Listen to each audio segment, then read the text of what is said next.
Hi everyone, so I've already been talking to you about my favourite lip products for autumn winter, video linked below if you're interested. So today I'm talking about my favourite cheek products for autumn winter, and blushes or blushes, whatever you like to call them, are definitely my biggest makeup obsession of all time. So it's probably the biggest part of my collection, so it's taken me a lot of effort to narrow it down to just 5 products that I love to use and I think are really great for the autumn winter season. So getting into it straight away, I'm going to start with this one. This is from Nars and it is in the colour Sin, and it's probably the first high-end blusher I think that I ever bought, and I bought it after being inspired by another YouTuber called Iman when she used it in a makeup tutorial, and I thought it looked amazing. Now when you look at it in the pan, it's not necessarily the most inspiring colour, and I probably never would have bought it unless I'd seen it used in person on the tutorial, but it's a gorgeous, gorgeous plum colour for autumn winter. I don't really wear this during the spring summer months, it doesn't quite seem to work, but autumn winter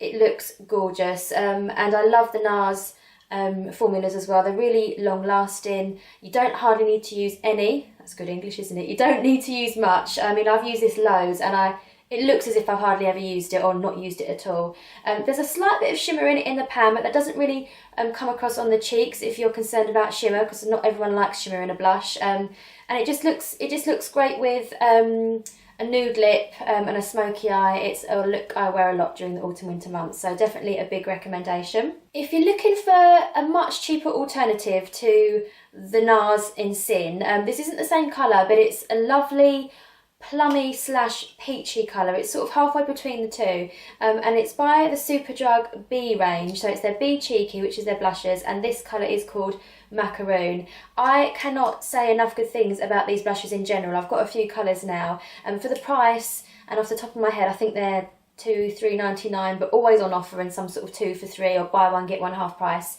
Anyway, for the price they are amazing quality. The pigmentation is pretty good, you don't need to use much on your brush, and they just last really, really well, and I've been really impressed with all the colours that I've picked up. And I think this is a really, really interesting colour because it's not quite plum, it's not quite peach, it's not quite pink, it's something between the three of them, and therefore it goes with a lot of different makeup looks. So this is another one that I think is going to look great through the winter and autumn months. I've been wearing it all through spring summer as well. It's a good all-rounder, to be honest. But what if you're wearing a really bold lip and you want something just nice and simple and subtle on your cheeks? This is my go-to for that, and it's the Benefit Dandelion. I got this in part of a little set as a present, which is why it looks like this instead of the little box that it comes in. And it's just a really gorgeous, very natural pink colour. It hardly looks like you're wearing anything, but gives you that little bit of colour, a little bit of dimension. It doesn't swatch very well, so if you look in the close-up and think, well, that doesn't look very good, it's one of those blushes that comes off much better on a brush than it does when you swatch it on your finger, and it just goes with everything. And I think when you're doing a lot of smoky eyes or bold lips during the autumn winter, you don't always want to look too overdone with something really, really dramatic on your cheeks, and this is the perfect choice for me. However, at the other end of the scale, if you do like more colour on your cheeks, then you can't go wrong with this, and I've been using it for years, and it's the Benefit Benetint. I might be wrong, I think this was Benefit's first ever product, and Benefit have a habit of discontinuing the products that I love, but this one has obviously lasted the distance because they still sell it, and I think it's still one of their most popular. This is only the sample size. I've been through about 2 pots of the big size, and I've 3 or 4 of the little sample sizes because I do use it a lot. You can use it as a lip tint as well, but I much prefer it on the cheeks. I find it a little bit drying on the lips, but what I love about it on the cheeks is that you can just have a tiny little amount of it just for that little red glow, or you can build it up and make it really dramatic, as little or as much as you like. And because it's a stain rather than a powder, there's no sort of chance of any cakiness. You just have to be careful how much you apply over powder. I find that I put my foundation on, then this, and then powder on top of it to stop it looking too sort of obvious. But yeah, you can make it look really, really natural, really, really dramatic. Love this one. And it's the only sort of red stain that I've ever used on my cheeks that I think I can actually get away with. So I definitely recommend that one. And finally, this is probably the newest blusher in my whole collection. And it was a bit of a splurge for me. I never normally spend this much on a blusher. I think it was about £30, but they're really sort of hyped up and raved about these blushes, and it's one of the Hourglass Ambient Lighting Blush, and I've got it in the shade Luminous Flush. Now what I love about this blusher, and what Hourglass, you know, what is their selling point essentially of these blushes, is the way that it adds a lot of dimension to your cheeks. There's a highlight in it as well, you can see that marbled effect.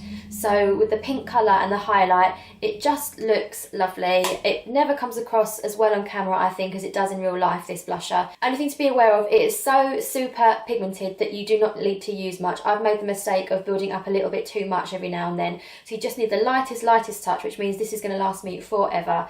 And if you're not so keen on the sort of brighter colours, because this is quite a bright pink when it comes out on your cheeks, they do lovely sort of more subtle neutral colours in the same range. So if you're looking for a bit of a splurge, then definitely recommend the Hourglass blushes. And they've also brought out a little palette of these blushes now, which I think looks amazing. I don't know how much it is, but it works out much better value than buying 3 individual ones on their own. So we've come to the end. I hope you have loved that. Do let me know in the comments any of your favourite blushes of the moment, because as I say, it's one of the things that I definitely have an obsession with and own a lot of, but there's always room for more. You know the story. Like, subscribe.